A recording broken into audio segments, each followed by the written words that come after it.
J'ai juste regardé la vidéo de Mouna parce qu'apparemment elle a sorti une vidéo sur YouTube. Pour ceux qui sont pas abonnés à ma chaîne YouTube, si vous voulez, n'hésitez pas. Oh, ah non mais faut qu'on regarde cette vidéo. Je sens que je vais crier. Ah non, je sens que je vais crier. C'est parti. Cette vidéo va changer ma vie. Car là, je vais me confier. Je vais vous dire la vérité, j'avais pas envie. J'avais vraiment pas envie de me confier. Mais Rabbi a fait que ça se sache et je vais vous donner ma version. Moi, faut savoir que je suis une jeune fille au jour d'aujourd'hui qui est perdue. Qui vit pour vivre, on va dire. J'ai vécu des choses dans ma vie qui ont fait de moi la personne d'aujourd'hui, qui ont forgé mon caractère, qui ont fait de moi Mouna. Et pour vous dire le pourquoi du comment du coup je fais cette vidéo, c'est que Bilal a sorti quelque chose en live qu'il aurait pas dû et il l'a fait à 2 reprises. La première fois c'était ouais, escorte. La deuxième fois c'est comme son ancien taf. Et j'ai pas envie de vous laisser sur ces deux phrases qui veulent dire et rien dire à la fois. Tout ce qui est familial, je vais le sauter. Je vais passer direct dans le vif du sujet. Je crois qu'elle a 16 ans, ouais.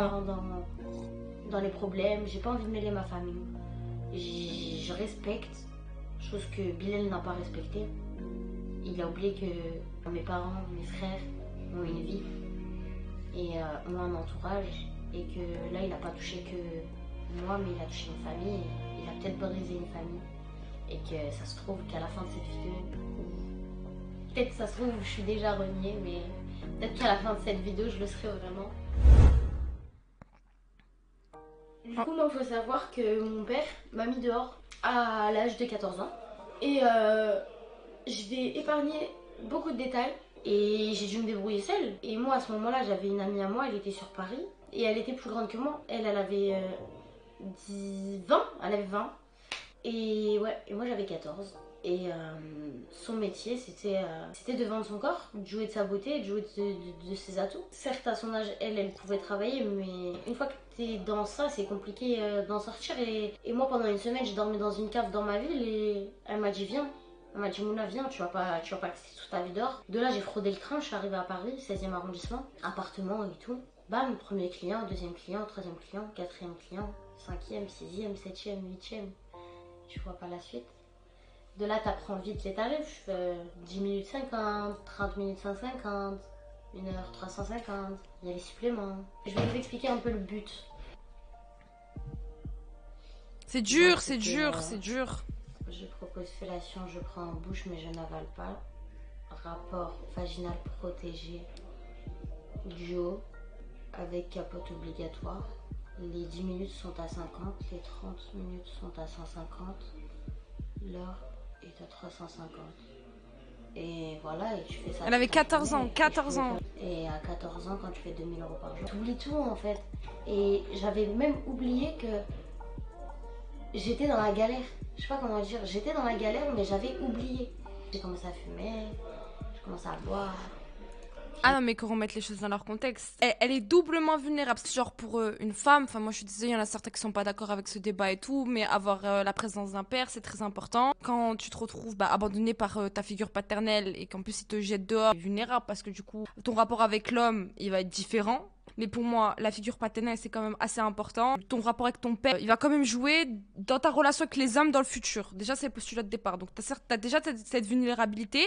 Ensuite, la vulnérabilité économique. C'est-à-dire qu'en fait, t'as la rue, donc c'est-à-dire qu'elle a dormi pendant une semaine dans une cave et que tu te retrouves du coup chez une personne qui fait ça, c'est ton aîné. Toi, t'as 14 ans, tu connais rien à la vie. 14 ans, on est une minote. 14 ans, je sais pas si vous vous rendez compte, on est des minots. À 14 ans, tu es un enfant. Dire tout ce que tu veux à 14 ans, tu es un enfant. On a besoin de protéger les enfants. Les hommes qu'ils ont consommés, c'est des pédophiles. Ce sont des pédophiles. Voilà, c'est tout. Et j'ai pris de la coke, j'ai pris de l'extra, j'ai fait pas mal de choses. Et au bout de 6 mois, ma mère, elle m'appelle. Et moi, je pensais qu'elle allait rentrer à la maison et tout. Et elle m'a appelé et elle m'a dit oui, ton frère, il a perdu la tête et il s'est échappé à Paris et il s'est fait arrêter et il est en psychiatrie. À Paris. Et je dis bah moi je suis à Paris. J'ai dit mais tu m'appelles que pour me dire ça et tout genre. Et en fait elle était en panique par rapport à mon frère et tout. Elle m'a dit ouais, elle m'a dit c'est pas à moi de t'appeler. Elle m'a dit c'est à toi de m'appeler. Mais moi, après tout ce que vous m'avez fait, Attends, la gamine, elle a 14 ans, la daronne, elle abuse, je suis désolée. Attends, tu rigoles ou quoi? Ta gamine, elle a 14 ans, 14 ans. Je sais pas si on se rend compte, même si on a des mauvais rapports avec ses enfants, je veux bien l'entendre, que tes enfants, ils te rendent la vie difficile. Parce que c'est pas toujours simple d'être parent. Les enfants, ils sont pas, c'est pas toujours des douceurs, c'est pas toujours des sucres, c'est pas toujours les amours, etc. qu'on pense qu'ils sont. Ça, je veux bien l'entendre. Mais c'est des enfants. C'est le principe même, c'est des enfants. Et justement, le rôle d'un adulte, c'est de se contenir, c'est de prendre sur soi. Enfin, je suis désolée, moi, j'accepte pas ça. Je suis désolée, comme ça, j'accepte vous pas. l'avez mis dehors. Vous avez mis votre fille dehors, vous l'avez pas appelée déjà pendant 6 mois, et le jour où vous l'appelez, c'est pour lui demander ton frère si tu peux aller le voir et lui ramener des choses. Bah, j'ai pas refusé, et du coup, de là, je suis allée dans le 9-4, des habits, des trucs à mon frère et tout, mais mon frère, je l'ai pas vu parce que du coup, il était en psychiatrie. En psychiatrie, tu peux pas voir la personne qui vient de se faire interner. 2 semaines après, Ouais, c'est triste en vrai, ouais. j'ai fait des ballons. Et j'ai appelé ma mère. MDR. À la maison et tout et tout. Et elle m'avait dit, vois en gros avec ton père et tout. J'ai dit, ouais, mais moi je veux pas, genre en gros, toi, vois avec lui. Et moi, après, en fait, faut savoir que ma pote avec qui j'étais, elle avait personne pour l'épauler, rien. Et moi, j'ai créé une grande affinité avec elle. Vraiment, c'était devenu ma grande sœur. Et je pouvais pas la laisser comme ça. Et elle me disait, si rentre chez toi, Mouna. Elle me disait, voilà, faut que tu rentres chez toi. Elle me disait, tu sais que tu as la chance d'avoir tes 2 parents en vie. Elle me disait, Mouna, tu vas regretter. Tu sais, cette fille, elle voulait pas mon mal, elle voulait mon bien. Et de là, je lui ai dit, bah, je reste encore un peu avec toi et tout. Et après, je vais essayer de rentrer. Je suis restée encore 2 mois, donc ça faisait 8 mois là. Ça faisait 8 mois, je suis rentrée chez moi. Mon frère, il s'était fait transférer dans ma ville, de la psychiatrie à ma ville. Mais il faut savoir que pendant les 2 mois, je ramenais des clopes, tout ça, et tout, à mon frère à l'hôpital.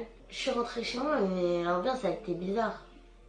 Genre, ma mère, je lui sautais dans les bras et tout. Elle m'avait manqué, wallah, c'était bizarre, je sais pas comment dire. Une sensation chelou, en vrai, comme si je suis arrivée et... On dirait que j'ai trahi mes parents. En fait, je me dégoûtais. Je me dégoûte encore au jour d'aujourd'hui. Wallah, je veux dire la vérité, je me hais, je me déteste. Pour moi, j'ai gâché ma vie. Pour moi, il n'y a rien qui va dans ma vie.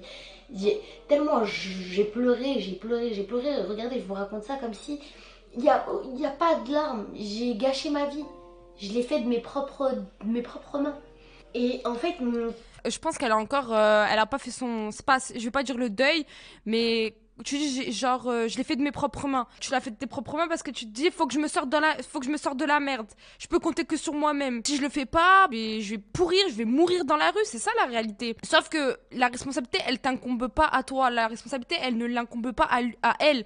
La responsabilité, elle pèse sur tous les adultes qui étaient autour d'elle, qui ont abusé d'elle. Déjà les pédophiles qui ont abusé d'elle, parce qu'on va pas se mentir, quand tu vois une gamine de 14 ans, bien hein, que tu paraisses un peu plus vieille et tout, tu mets du maquillage, tu parais plus vieille et tout, mais ça se voit. J'entends pas le fait que tu me dises tu savais qu'elle avait 14 ans. Tu peux pas me dire ça. Moi, je te crois pas. Tu es un pédophile. Dans toutes les langues, je te le dis si tu veux. Pédophile, je te dis en toutes les langues, anglais, espagnol, français, tu es un pédophile. C'est des pédophiles. Les hommes qui ont abusé d'elle, c'est des pédophiles. C'est tout. La responsabilité, elle incombe aux adultes qui sont autour d'elle. On parle d'une gamine de 14 ans. Je suis même pas encore en train de parler d'une gamine de 17 ans, 18 ans et encore 100% j'aurais le même discours. 14 ans. Enfin, je sais pas. C'est 14 ans, tu es encore au collège. Je joue à ma bimbo. Je suis pas bise de fou, mais ça, c'est le discours classique d'une victime de trafic d'êtres humains. C'est un discours classique d'une victime de proxénétisme. C'est un discours classique d'une jeune fille qui a été embrigadée dans de la prostitution contre son gré. Elle pourra pas discuter avec moi dès lors qu'on va me dire qu'elle savait qu'elle était responsable, que c'est sa faute. Il y a des gangs qui pourra s'asseoir à ma table et dire ça sans que je m'énerve contre lui. C'est pas possible, je peux pas. Et vraiment, ça me fait trop de la peine. Je pense qu'elle a 0% de responsabilité ou c'est partagé. Alors, déjà, moi, elle a 0,0000000% de responsabilité. Parce qu'une victime n'est jamais responsable. Elle était vulnérable émotionnellement. Elle était en rupture familiale. Et vulnérable socialement. Et ensuite, elle est vulnérable économiquement. Ça fait déjà 3 sortes de vulnérabilité. Et encore plus, elle est mineure. 5e, c'est une femme. 5e point de vulnérabilité, c'est que c'est une femme. C'est une femme. À la limite, je t'avais demandé de ramener du pain. Voilà ta responsabilité. La gamine, elle a 14 ans. 14 ans. Je sais pas. Et elle est toujours mineure.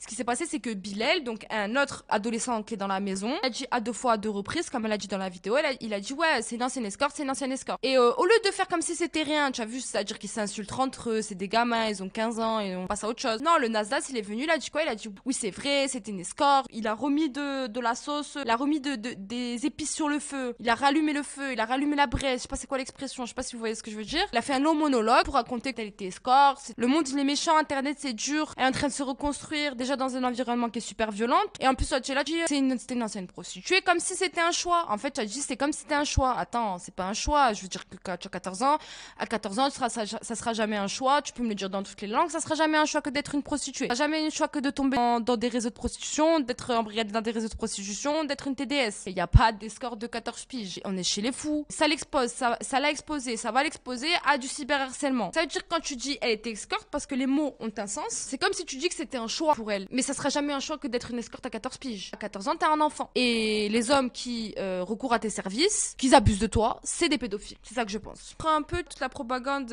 qui a été savagement menée contre elle, vraiment, où on inverse le rôle, où finalement la victime n'est plus la victime, c'est elle le problème. Mouna, qui est une victime, elle est victime du trafic d'êtres humains, elle est victime d'un réseau de pédophilie. Comment est-ce que tu peux retourner la situation et venir dire que c'est elle le problème? Dire que c'est possible d'être escortée à 14 pieds, c'est vraiment une phase de pédo. Deux choses d'une, je suis pas forcément d'accord avec toi et je vais t'expliquer pourquoi. Un, c'est une phrase de pédo, c'est mon postulat de départ. Deux, je nuance, donc ça a beaucoup parlé sur TikTok et il y a beaucoup de personnes qui pour moi ne sont pas sensibilisées aux questions trafic d'êtres humains, de tout ce qui est TDS, tout ce qui est viol, tout ce qui est précarité, vivre dans les foyers, être en rupture familiale. Il y a des gens qui sont pas du tout renseignés sur ces questions-là. 14 ans quand même c'est chaud. 14 ans c'est tarpin chaud, je te dis la vérité, c'est tarpin chaud, mais en plusieurs des tarpins. Ah je suis en pétard.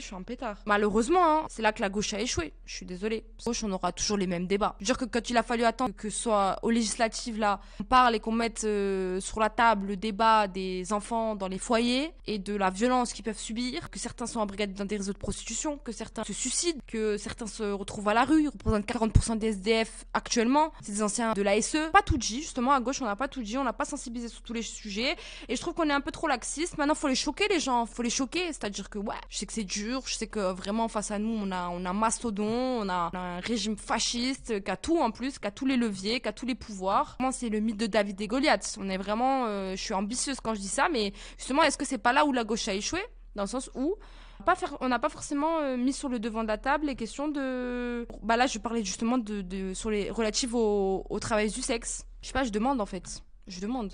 C'est une question, hein. Et quand je dis ça, je suis pas méprisante, hein. C'est une question. Je me dis ça en fait. Moi et mon père, on n'a jamais réussi à revoir cette relation qu'on avait avant. On se calcule pas. En fait, je sortais toute la journée, je rentrais, je me posais dans ma chambre, je calculais personne.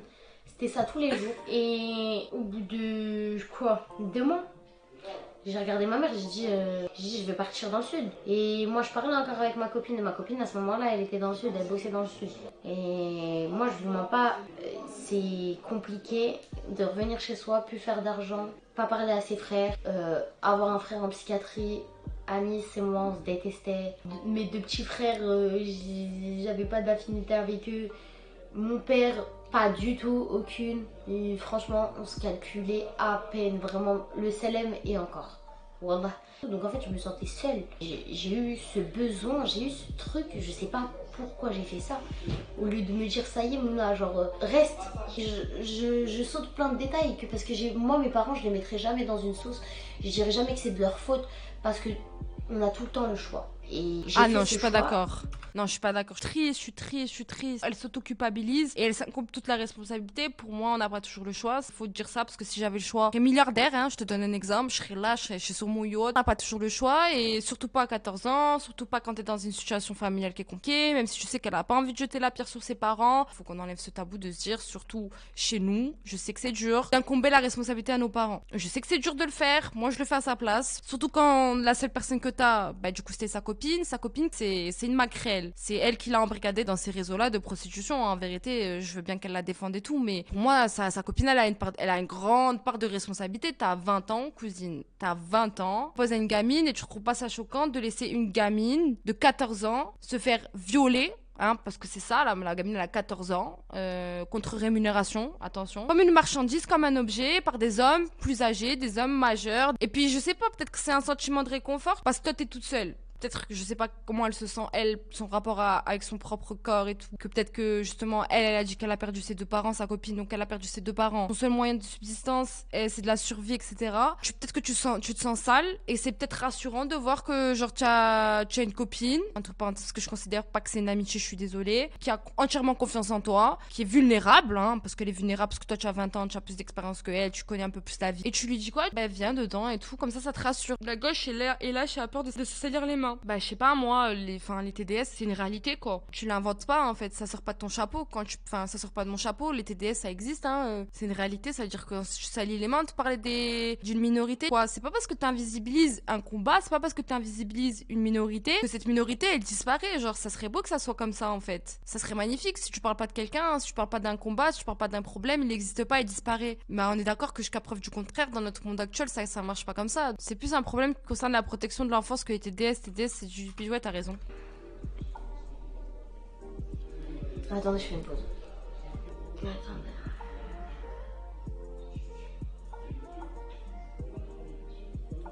Et du coup, je sais pas, je ressentais ce manque de faire de l'argent, de tout.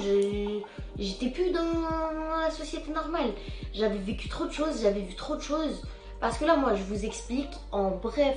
Je veux pas rentrer dans le sujet de ce qui m'est vraiment arrivé, parce que ça mettrait pas mal de gens dans les histoires. En fait, j'essaie d'éviter un max les problèmes, parce que je pense à mes parents. Du coup, je saute pas mal de choses. Je suis retournée dans le sud. Et de là, j'ai fait pas mal de villes dans le sud. Plein de petites villes, Montpellier, Nîmes, Marseille, Aix-en-Provence. Bref, pas mal de petites villes. Et j'ai rejoint cette personne et en fait j'ai fait ça pendant des mois. Comme un déchet. En fait j'étais tellement vide, je me droguais et je faisais ça. Et c'était comme si j'étais habituée. Je sais pas comment vous dire, c'était... les gens ils se levaient pour aller, je sais pas, travailler moi, à Leclerc. Et moi je me levais pour Hachek, regarder un vieux de 60 ans me faire l'amour. Oh non. C'est même pas l'amour, c'est... trop, voilà. Et je vous le dis, sans larmes, vous dites, elle est tarée. J'en suis sûre que vous devez vous dire, même moi je sais pas comment je fais pour pas pleurer. J'ai l'impression que c'est nerveux, je suis stressée, je sais pas comment vous dire. Et j'ai fait ça et du jour au lendemain, un jour je me suis regardée, je me suis dit, tu peux pas faire ça. Tu peux pas faire ça toute ta vie. Et il faut savoir que mes parents, on s'appelait presque jamais. En fait, je me suis éloignée de mes parents. Je sais pas comment dire, le jour où mon père m'a mis dehors, il m'a mis dans une bulle. Il m'a mis dans une bulle et je suis rentrée dans un chemin qui était pas le bon, qui était pas du tout le bon. Si on doit calculer, j'ai bossé 1 an et demi. Je vous laisse faire le calcul et j'ai essayé d'avoir une vie normale tout en oubliant ce que j'ai fait. Mais je suis jamais sortie de cette bulle. C'est brisant, je vous jure, c'est brisant. Je suis restée fermée dedans parce que ça a cassé quelque chose en moi de faire ça. Bah bien sûr, je t'ai fait violer par des hommes de 60 ans. Attends, personne n'a remarqué. Elle a dit... En plus, c'est tellement mignon, tu vois encore qu'elle a une part d'enfance, une part d'innocence, qu'elle dit faire l'amour. Peut-être que c'est trop choquant ce que je vais dire, mais pour moi, ces hommes-là, c'est des pédophiles encore une fois. Je sais que j'ai beaucoup répété ça pendant le stream. C'est des pédophiles qui l'ont violée. Tu vas contacter une gamine de 14 ans. C'est pas une relation consentie. Ce n'est pas une relation consentie parce que comme elle a dit, t'es dans une bulle de drogue, tu te drogues. Elle se droguait pour ne pas ressentir ce qui est en train de se passer, pour oublier ce qu'elle est en train de vivre. Comment? Qu'est-ce que je dois dire de plus? Je sais pas ce que je dois dire de plus, vraiment, je sais pas. Et qu'on retrouve ces pédophiles, qu'on me les retrouve. Mais comme on vit dans une France qui est plus préoccupée par le voile que par ses enfants, qui est plus préoccupée par un bout de tissu sur la tête que de protéger ses enfants, notamment des réseaux de prostitution, on s'en fout. On sait très bien que ces pédophiles-là, ils vont jamais rien avoir, ils vont même pas être inquiétés d'être poursuivis. Et en plus, je trouve que c'est vraiment, c'est difficile d'entendre ça quand elle dit ouais, mais j'ai pas envie de mettre des gens dans des problèmes. Oui, mais ces gens-là, ils t'ont détruit ta vie. Hein. Au bout d'un moment, faut qu'ils payent. Voilà, qu'on me retrouve ces pédophiles et qu'on me les enferme. Parce que je sais pas, moi, dans un monde logique, dans un monde avec une justice, dans une France qui se dit pays des droits de l'homme, on va pas laisser une gamine de 14 ans se faire violer par des... Ils ont un pied dans la tombe, 65 ans, tu déconnes ou quoi? Tu as un pied dans la tombe, poteau. C'est Alors là, je peux pas, non, je peux pas, c'est dégoûtant, c'est dégoûtant, il y a rien à dire. Qu'est-ce que tu veux dire? Qu'est-ce que tu veux dire? Je suis désolée, je sais pas. Et encore une fois, il y a ce truc de quand, ben, justement, t'es une jeune fille qui a été embrigadée dans des réseaux de prostitution. Malheureusement, t'as ce sentiment de culpabilité, mais t'as aussi ce sentiment de honte, t'as aussi ce sentiment que tu te sens sale. C'est ça, en fait, qui se passe dans sa tête, qu'elle se dit, je pourrais pas me replacer dans une société, dans la société normale, on va dire. Parce que moi, je suis sale, parce que moi, avec elle-même, maintenant, elle se dégoûte. Parce qu'elle ne... En vrai, c'est hyper difficile parce que c'est un trauma, c'est un travail de reconstruction. Faut qu'elle réapprenne à s'aimer. Bien évidemment, ça va être difficile, ça va être un long cheminement. Je pense que aujourd'hui, dans la façon dont elle parle, c'est pas encore avéré. J'espère qu'elle pourra se faire aider, qu'elle pourra être écoutée, qu'elle va réussir à surmonter ça. C'est bien évidemment qu'on lui souhaite ça. Mais aujourd'hui, tu vois qu'elle a pas réussi à surmonter ses traumas. En même temps, si on est 2 ans plus tard, qu'elle a 17 ans, 18 ans, max, qu'elle est pas majeure, forcément, c'est tout récent, c'est encore très très frais. Donc du coup, elle s'auto-condamne. En fait, elle s'auto-condamne en se disant que, ben, moi je suis sale, j'ai honte de moi-même.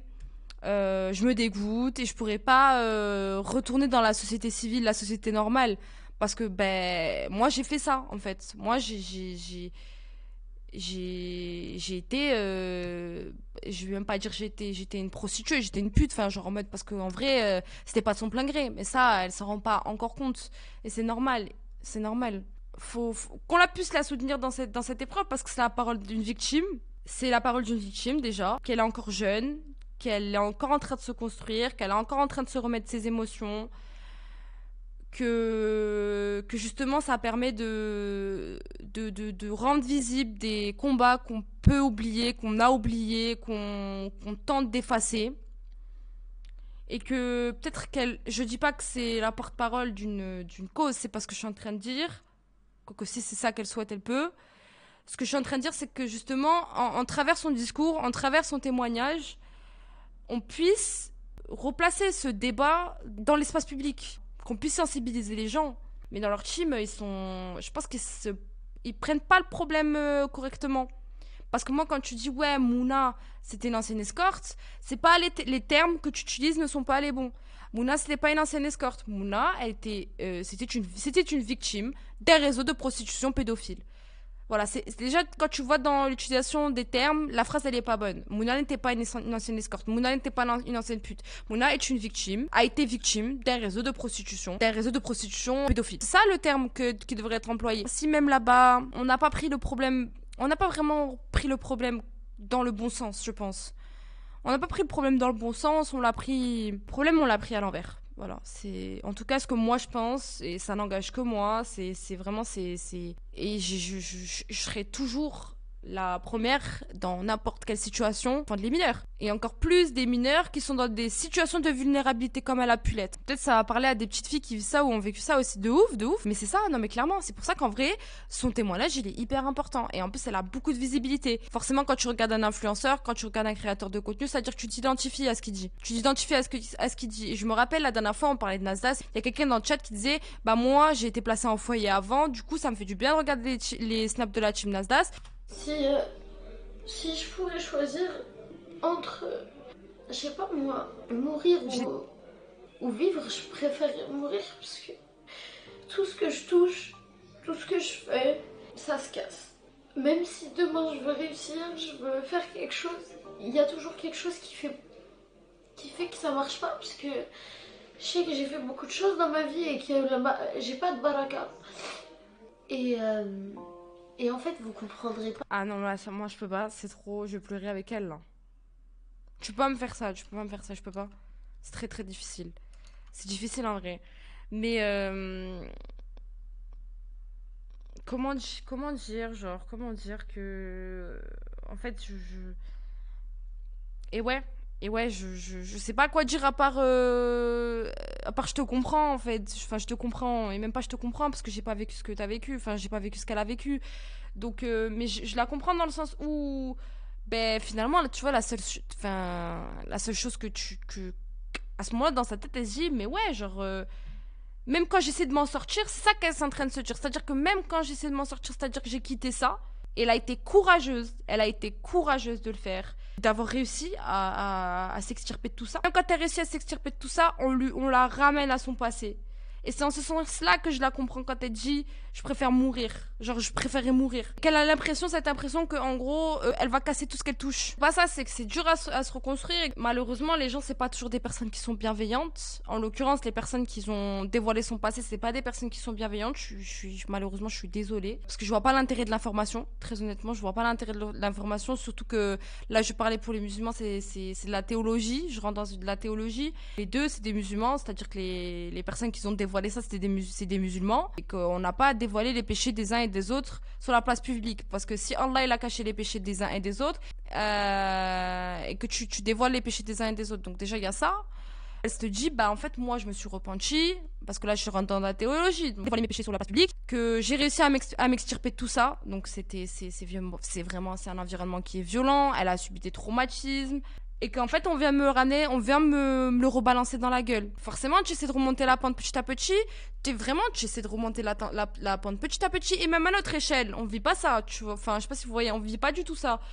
Mais des fois pour nous même quand il nous arrive quelque chose, on se dit ok, vas-y, je vais me relever, et quand on se relève, on se reprend une claque dans la gueule, c'est déjà difficile. Mais alors imaginez à son échelle, t'as été à la rue, t'as été embrigadé dans des réseaux de prostitution, que t'as réussi à t'extirper, et qu'au final tu t'es dans un autre environnement complètement, que je trouve qui est vraiment aussi nocif, mais ça c'est un autre débat, je pourrais faire une autre conférence sur ça, y a pas de problème. Mais oui, que tu te retrouves dans un autre environnement et tout, et que les gens ils viennent te gifler en te rappelant ce passé avec lequel tu essaies de faire de rompre. De toute façon, si elle s'est repentie sincèrement, elle a plus rien à se reprocher. Et pour les autres, ça va être dur d'assumer ses actes le jour du jugement dernier. Ouais, mais après, ça rentrer dans la théologie, c'est quand même violent. Tu vois, la gamine, elle a quel âge? Elle a ses 17 ans. Enfin, je sais pas. Je vois vraiment pas l'intérêt. Oh, si tu enlèves la religion, je vois vraiment pas l'intérêt de dire ça, à part d'être malveillant et de chercher à la blesser. Je sais pas. Si quelqu'un voit un autre intérêt que ça, qu'il me le dise, parce que peut-être que je suis à l'ouest. Ça m'arrive, hein. Je sais pas si vous arrivez à imaginer ce que j'ai dû faire pour de l'argent, c'est la honte. C'est une honte pour une femme. Pour moi, c'est une honte, et c'est un dégoût. C'est du dégoût, je me dégoûte. Et j'ai une estime de moi, elle est zéro. J'ai zéro confiance en moi, j'ai rien pour moi. J'ai caché ma vie. En fait, on dirait que je suis vide. Wallah, on dirait que je parle aux gens. Juste pour leur parler, j'ai plus de discussions dans ma tête que dans la vraie vie. Je parle plus à mon cerveau qu'aux gens. Je suis dans une bulle. Ça m'a cassé, là, ça m'a brisé. Et quand je vois les gens, ils s'en servent pour m'atteindre, pour me blesser, je me dis ouais. Je me dis ça me touche. Parce qu'ils se mettent pas à ma place. Et j'ai jamais voulu en parler parce que je veux pas faire de peine aux gens. Et je sais que là, les gens, ils vont voir d'un autre œil. Et on peut dire, et puis là, ce soir, t'as gâché ma vie. J'ai plus rien à dire. Merci d'avoir regardé cette vidéo. Je vais vous laisser sur ça. Même si je sais pas trop m'exprimer et j'ai sauté beaucoup de choses et j'ai essayé de vous raconter comme j'ai pu. Merci à vous et je fais des gros bisous à ma famille, à mon entourage et désolé. Et je vous fais des gros bisous et j'espère que vous me pardonnerez un jour. Bisous. Et ouais. Et eux, ils te disent désolé ou pas? Parce que franchement, il faut se dire un truc. Wesh, Safine, ça va ou quoi? Est-ce que ils te disent désolé? Je suis désolée. Je sais elle veut pas incomber la responsabilité à ses parents. Mais c'est des adultes. Ils étaient responsables de toi. Elle a 14 ans. Elle s'est retrouvée à la rue. J'aimerais dire que c'est pas à elle de s'excuser. C'est aux adultes qui étaient autour d'elle de s'excuser. En passant par les hommes qui ont abusé d'elle alors qu'elle était mineure. Voilà. Passant par sa copine, que je considère pas comme une copine, parce qu'à partir du moment où t'as 20 ans, tu n'as pas, je suis désolée, même si toi aussi tu taffes, voilà, même si c'est aussi ton taf, tu n'as pas à influencer une gamine de 14 ans à rentrer, à devenir TDS, à devenir travailleuse du sexe, à devenir prostituée. Ça sera jamais un choix libre et éclairé, d'accord? Pour moi, à 14 ans, t'es pas consentante de tout ça. Genre, pour moi, à 14 ans, t'es pas consentante de tout ça. Vous en pensez quoi, vous, de la vidéo? Et ça me fait de la peine quand elle dit « je suis vide ». Bah, c'est normal aussi, c'est un travail c'est un travail de reconstruction, ça prendra le temps que ça prendra de réussir à te reconstruire, à se reconstruire. Je sais pas pourquoi je parle comme si elle m'écoutait, je deviens folle, je crois, et 7 heures du matin, je deviens folle. Non, mais ça va être un travail de longue haleine où il faut être bien entouré. Je pense que chez nous encore, c'est très tabou de dire ouais, je vais aller consulter un psy et tout. Ouais, mais attends, la petite, elle a été violée par des hommes de 65 ans, 60 ans.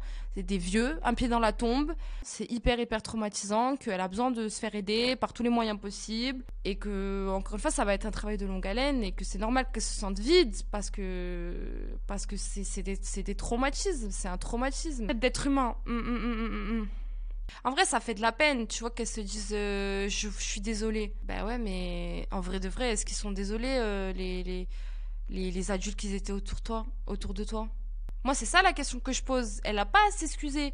Elle a pas à s'excuser. Les personnes qui ont à s'excuser, pour moi, c'est les adultes qui étaient autour d'elle à ce moment-là et qui l'ont laissé se mettre en danger. Ceux qui l'ont consommée comme une marchandise alors que une mineure, qu'elle était mineure. C'est ça, c'est ces gens-là qui ont à s'excuser. C'est pas à elle de s'excuser. Elle est victime. Elle est victime d'un trafic d'êtres humains, qui plus est trafic d'êtres humains pour pédophiles. Je la remercie d'avoir pris la parole parce que, encore une fois, ça a permis de mettre de la visibilité sur un débat qu'on a tendance à oublier. C'est vraiment la prostitution, c'est les jeunes mineurs qui sont dans des situations de vulnérabilité, dans toutes ces dimensions possibles. Donc forcément, c'est hyper important comme témoignage et j'espère qu'on pourra en faire bon usage.